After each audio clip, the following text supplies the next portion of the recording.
Hello बच्चों, let's read this question. The question says the center of a circle passing through the points 0, 0, 1, 0 and touching the circle x square plus y square is equal to 9 is option A 3 upon 2 1 comma 1 upon 2, option B 1 upon 2 comma root 2, option C 1 upon 2 comma 1 upon 2, option D 1 upon 2 comma minus root 2.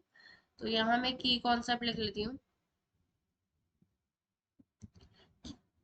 क्या है हमारा इस question का की concept कि circle की equation क्या होती है X square plus Y square plus 2gx plus 2fy plus c is equal to 0 और माइनस का g को माइनस का f इसके क्या होते हैं सेंटर के कोऑर्डिनेट्स होते हैं और रेडियस जो होती है r वो बराबर होती है under root G square plus F square minus के c के.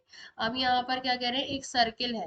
क्या है circle X square plus Y square is equals to 9 है. अब इसके सेंटर के कोऑर्डिनेट्स क्या होंगे इसके सेंटर के कोऑर्डिनेट्स देखिए जी भी नहीं है एफ भी नहीं है मतलब दोनों जीरो हैं तो ये सेंटर होगा इसका ये. और रेडियस इसकी क्या होती है G square plus F square minus का सी.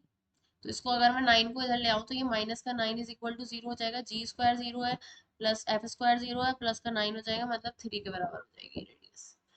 ओके. अब यहाँ पे क्या कह रहे हैं हमें सर्किल का सेंटर निकालना है जो कि इन दोनों से पास कर रहा हो पॉइंट से. तो हमारे पास जो सर्किल है हमें निकालना है उसका क्या सेंटर. तो मैं मान लेती हूँ इक्वेशन जो है उस सर्किल की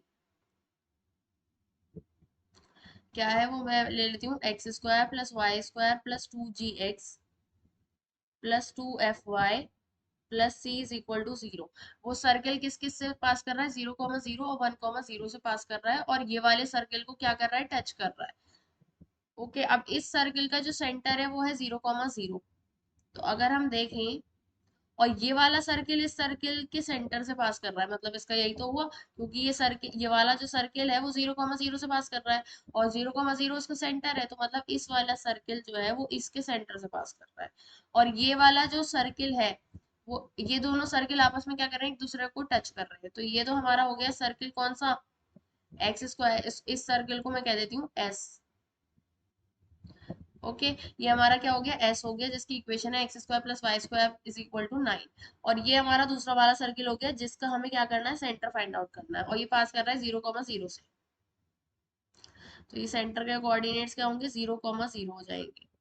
ओके. और ये किससे पास कर रहा है ये 1, 0 से पास कर रहा है. तो अगर मैं इस वाले इक्वेशन में 0, 0 सेटिस्फाई कराऊं तो ये क्या आ जाएगा मेरे पास सब कुछ जीरो हो जाएगा और सी की वैल्यू 0 के बराबर आ जाएगी. ओके. सी तो आ गया हमारे पास 0 के बराबर. अब ये सर्किल ये वाला सर्किल और किस पॉइंट से पास कर रहा है ये पास कर रहा है 1, 0 से. तो 1, 0 अगर हम रख कर देखें इसमें तो ये क्या बनेगा एक्स एक्स स्क्वायर है ना. तो 1 का स्क्वायर प्लस वाई स्क्वायर तो 0 होता है प्लस 2gx प्लस 2fy तो 0 है प्लस सी भी 0 है इज इक्वल टू 0. तो g की वैल्यू क्या आ जाएगी माइनस का 1/2 आ जाएगी. ओके. अब हमारे पास क्या है देखिए अगर हम देखें इसको तो इस सर्किल का जो जिसका हमें फाइंड आउट करना है उसका जो डायमीटर होगा वो क्या होगा ये बड़े वाले सर्किल का रेडियस होगा है ना.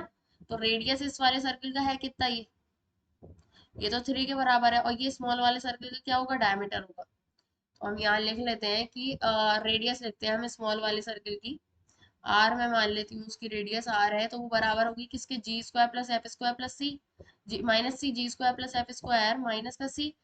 और रेडियस इसमें ये हो गई तो डायमीटर क्या होगा इसका 2r is equal to 2 under root G square plus F square minus का सी. और 2r किसके बराबर है 3 तो 3/2 is equal to under root G square मतलब 1/4 और प्लस एफ स्क्वायर और c तो हमारा 0 ही है. तो स्क्वायरिंग बोथ द साइड तो 9/4 is equal to 1/4 plus F square.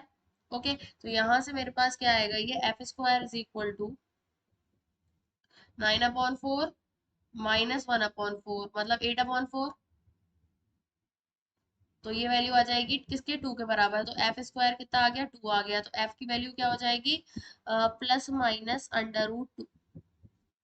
ये हो गई एफ की वैल्यू. और जी की वैल्यू क्या है -1/2. तो सेंटर के कोऑर्डिनेट्स क्या होते हैं माइनस जी कोमा माइनस एफ. सेंटर क्या होता है माइनस का जी इसको इसके सेंटर को हम कह देते हैं C1. माइनस का जी माइनस का एफ होता है तो अगर हम इसमें रखें तो C1 जो होगा वो क्या हो जाएगा, वो हो जाएगा 1/2, और ये हमारा माइनस करेंगे तो दो दो वैल्यूज आएंगी, एक तो +√2 और एक -√2। एक तो ये हो सकता है या फिर 1/2 कॉमा -√2 हो सकता है। Okay, so the final answer is center is 1/2 comma √2 or 1/2 comma -√2. Option B and option D are correct. Hope you understood it well. Best of luck. Thank you.